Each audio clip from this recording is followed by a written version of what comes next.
Break के बाद एक बार फिर से आपका स्वागत है। आइए अब रुक करते हैं अगली खबर की ओर। हिमाचल प्रदेश विधानसभा चुनावों में जहां कई पार्टियों द्वारा अपने उम्मीदवार चुनावी मैदान में उतारे जा रहे हैं, वहीं हिमाचल स्वाभिमान पार्टी भी पहली मर्तबा चुनावों में अपना भाग्य आजमाने की फिराक में है। शिमला में आयोजित पत्रकार वार्ता को संबोधित करते हुए हिमाचल स्वाभिमान पार्टी के प्रदेश अध्यक्ष जगन्नाथ शर्मा ने कहा कि आगामी विधानसभा चुनावों के लिए हिमाचल स्वाभिमान पार्टी द्वारा 45 उम्मीदवारों को उतारा जाएगा, जिनमें से 25 लोगों की सूची तैयार की जा चुकी है। हमारे पास इस समय लगभग 45 की सूची है और अभी तक 25 के करीब जो है वो पूरे नियुक्त कर दिए गए हैं कि जो बिल्कुल राष्ट्रीय हित की बात करे और जिसमें विशाल हमारा जो दृष्टिकोण रखा है और हमारा दृष्टिकोण जो विजन है हमारा अखिल भारतीय है। हमें इस वक्त क्योंकि पहली स्टेट है जिसमें एकदम चुनाव आ रहा है, तो हम ये पहला एक हमारा मेडन चुनाव है हमारी पार्टी का। जो गिरावट आ गई है चरित्र की इस वक्त, जो वोट बैंक पॉलिटिक्स जो समाज को टुकड़े कर रहा है, जिसने परिवारों को भी टुकड़े कर दिए हैं, उन नीतियों के विरुद्ध है। लंबित पड़ी मांगों को पूरा ना होते देख अब चंबा के नाराज निजी टैक्सी यूनियन, बस यूनियन व अन्य निजी वाहनों की यूनियनों द्वारा विधानसभा चुनावों में अपना नुमाइंदा खड़ा करने का फैसला लिया गया है। इस संदर्भ में यूनियन के सदस्यों द्वारा बैठक कर रणनीति तैयार की गई। प्रदेश विधानसभा चुनाव में जहां प्रदेश की प्रमुख पार्टियों के नाराज नेता अपना अपना राग आलाप रहे हैं और आजाद उम्मीदवार के तौर पर अपनी उम्मीदवारी ठोक रहे हैं, वहीं चंबा में अब जिला की निजी टैक्सी यूनियन, बस यूनियन व अन्य निजी वाहनों की यूनियनों ने भी इस चुनाव में अपनी दावेदारी पेश करने का फैसला ले लिया है। इस संदर्भ में चंबा के निजी टैक्सी यूनियन, बस यूनियन व अन्य निजी वाहनों की यूनियनों द्वारा बैठक की गई। इन यूनियनों का कहना है कि पिछले वर्षों में हर साल द्वारा उनके लिए पार्किंग स्थल व बड़े अड्डे के निर्माण की बात कही गई, लेकिन इतने साल बीत जाने पर भी उनके साथ खिलवाड़ ही हुआ है, जिससे उनके यूनियनों में सरकार के प्रति काफी विरोध है। बैठक के बारे में जानकारी देते हुए निजी बस ऑपरेटर यूनियन के प्रधान रवि महाजन ने बताया कि आज हमें अनेक समस्याओं का सामना करना पड़ रहा है, लेकिन पिछली सभी सरकारों ने हमारी इस समस्याओं पर कोई कार्रवाई अमल में नहीं लाई, जिसके विरोध में उनकी यूनियनों द्वारा इस बार के चुनावों में उतरने का निर्णय लिया गया है, ताकि उनका प्रतिनिधि विजय होकर उनकी समस्याओं को प्रदेश सरकार तक पहुंचा सके और उनकी समस्याएं हल हो सके। हमने चुनावों के मद्देनजर आज जो है ट्रांसपोर्ट यूनियन की मीटिंग रखी है, जिसमें NC, canter, taxi, bus operator सभी इकट्ठे हुए हैं। हमने हर बार मांगे रखी पर उन मांगों को अनदेखा किया गया। जैसे बस स्टैंड है चंबा में, सबसे बड़ी समस्या जो बस स्टैंड और पार्किंग, टैक्सी स्टैंड है उसकी समस्या है, मगर सरकारों ने आज तक कुछ नहीं किया है। और हमने यूनियन की तरफ से ये बस स्टैंड का मुद्दा जो बार बार उठाया था, टैक्सी वाले बार बार बूथों की मांग करते हैं पर उन्हें आश्वासन के सिवाय कुछ नहीं मिला है।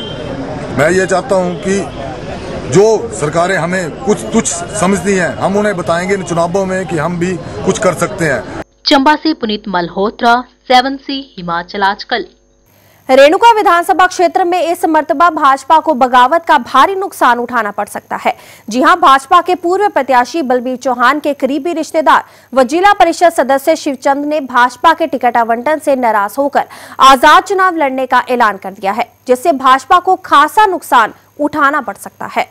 भाजपा 2 मर्तबा बलबीर चौहान को टिकट दे चुकी है, मगर रेणुका उपचुनाव में बलबीर का टिकट काटकर हृदय राम को पार्टी का प्रत्याशी बनाया गया था। उस वक्त भी बलबीर पार्टी से नाराज हो गए थे, लेकिन पार्टी ने बलबीर को SC/ST कॉर्पोरेशन का उपाध्यक्ष पद प्रदान कर नाराजगी दूर कर दी थी। 2007 के विधानसभा चुनाव में कांग्रेस के दिवंगत नेता डॉक्टर प्रेम सिंह को 52.7% वोट प्राप्त हुए थे, जबकि भाजपा प्रत्याशी बलबीर सिंह चौहान को 43.84% वोट प्राप्त हुए थे। वहीं रेणुका में हुए उपचुनाव में भाजपा प्रत्याशी हृदय राम ने कांग्रेस के विनय कुमार को करीब 3200 मतों से पराजित किया था। निर्दलीय चुनाव लड़ने का ऐलान कर चुके शिवचंद का कहना है कि बलबीर चौहान ने पिछले कई सालों से पार्टी की सेवा की है। पार्टी ने चौहान के साथ अन्याय किया है। चौहान भले ही खुद बगावत कर चुनाव न लड़ रहे हों, उन्होंने कहा कि क्षेत्र में वो खासी पकड़ रखते हैं। भाजपा के साथ किसी भी तरह का समझौता नहीं होगा। उन्होंने कहा कि मुख्यमंत्री ने बलबीर चौहान को टिकट देने का वायदा किया था। उन्होंने कहा कि रेणुका में दिवंगत नेता डॉक्टर प्रेम सिंह खासी पकड़ रखते थे। उस समय बलबीर चौहान को मात्र बलि का बकरा बनाकर मैदान में उतारा जाता था, मगर अब जब पार्टी की जीत के आसार पैदा हुए हैं तो बलबीर को टिकट से दरकिनार किया जा रहा है। उन्होंने कहा कि रेणुका उपचुनाव में बलबीर चौहान ने हृदय राम को जितवाने में पूरी ताकत झोंक दी थी। इंडिपेंडेंट रेणुका से चुनाव लड़ने के लिए तैयार हूं और मैं जो भाई बलबीर जी के साथ जिसने 10 साल बहुत ज़्यादा काम किया है, भारतीय जनता पार्टी को खड़ा किया है, उनके साथ हाईकमान ने और भारतीय जनता पार्टी के जो कर्णधार हैं इन्होंने बहुत धोखा किया है। और मैं यहाँ से रेणुका चुनाव क्षेत्र से इंडिपेंडेंट चुनाव लड़ूंगा और यहाँ से सीट निकालने का पूरा प्रयत्न करूंगा। मैं भारतीय जनता पार्टी के साथ किसी भी प्रकार का समझौता करने के लिए तैयार नहीं हूँ। उधर इस बारे में रेणुका विधानसभा क्षेत्र के भाजपा प्रत्याशी व वर्तमान विधायक हृदय राम ने कहा कि प्रदेश सरकार ने रेणुका विधानसभा क्षेत्र में इस कार्यकाल के दौरान अनेकों विकास कार्य किए हैं। उन्होंने कहा कि क्षेत्र के 41 पंचायतों के लिए संगड़ाह में एसडीएम कार्यालय का खुलना एक बहुत ही बड़ी उपलब्धि है। उन्होंने कहा कि बलबीर चौहान से उनकी व्यक्तिगत तौर पर बातचीत हो चुकी है। उन्होंने पुरजोर समर्थन की बात कही है। साथ ही उन्होंने कहा कि रेणुका में कांग्रेस गुटबाजी के दौर से गुजर रही है और जो उम्मीदवार कांग्रेस ने चुनावी मैदान में उतारा है उसे लेकर बीते उपचुनाव में भी काफी सवाल उठे थे। ऐसे में देखना होगा कि निर्दलीय चुनाव लड़ने का ऐलान कर चुके शिवचंद भाजपा को कितना नुकसान पहुंचाते हैं।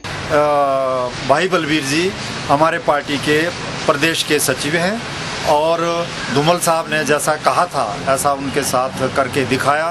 उनको मान सम्मान देते हुए अनुसूचित जाति जनजाति महिला विकास निगम का उनको उपाध्यक्ष बनाया है और आज भी वो पूरी तरह से पार्टी के साथ है। मेरी व्यक्तिगत तौर पर उनसे अलग से बात हुई। वैसे तो किससे छिपी नहीं है कि रेणुका चुनाव क्षेत्र में जो पिछली बार मेरे प्रतिपक्ष में उम्मीदवार था उनके हारने के कारण के लिए कांग्रेस की एक उच्च स्तरीय कमेटी का गठन किया गया था और कमेटी की जो फाइंडिंग्स है वो किससे छिपी नहीं है। उसमें स्पष्ट था कि कैंडिडेट इसलिए हारा क्योंकि कैंडिडेट कमज़ोर था। मुझे समझ में नहीं आता कि अब कैंडिडेट 10 महीनों में स्ट्रॉन्ग कैसे हो गया। सतीश शर्मा, 7C हिमाचल आजकल, नाहन। फिलहाल वक्त तो चला आप सबसे इजाजत लेने का, लेकिन जाने से पहले एक नजर डालते हैं अभी तक की हेडलाइंस पर। विधानसभा चुनाव की तारीख नजदीक आते ही शिमला में भाजपा मंडल की बैठक आयोजित। मुख्यमंत्री प्रेम कुमार धूमल ने की शिरकत। चुनाव संबंधी रणनीति पर हुई चर्चा। कांग्रेस ने धर्मशाला से गद्दी समुदाय संबंधित प्रत्याशी उतारा। भाजपा के लिए खड़ी की मुसीबत। मुकाबला रोचक होने के आसार बने। टिकट आवंटन के बाद भाजपा कांग्रेस में गुटबाजी नहीं ले रही थमने का नाम। अंतरकलह कांग्रेस भाजपा दोनों के लिए बनी मुसीबत। और प्रदेश भाजपा अध्यक्ष सतपाल सत्ती ने साधा कांग्रेस अध्यक्ष वीरभद्र सिंह पर निशाना। खुली बहस की दी चुनौती। नई और ताजा जानकारी के लिए आप लोग बने रहिए 7C के साथ।